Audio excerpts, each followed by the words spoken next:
0.05 divided by 10,000 equal to what?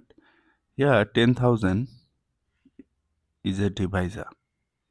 10, 100,000, 10,000, these are called power of 10. To divide a decimal by power of 10, just count the number of zeros in the power of 10 and move the decimal from right to left. Division means repeated subtraction, and in repeated subtraction, the value of dividend will be decreased. That is why the decimal point will move right to left. Here we have 4 zeros in the power of 10, so we need to move decimal places 4 places.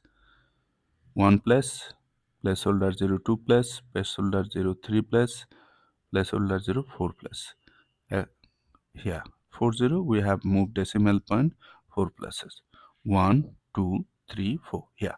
So we are getting decimal 0.00005. You can add here one more 0 to mean that this is less than 1. So our answer is 0.000005.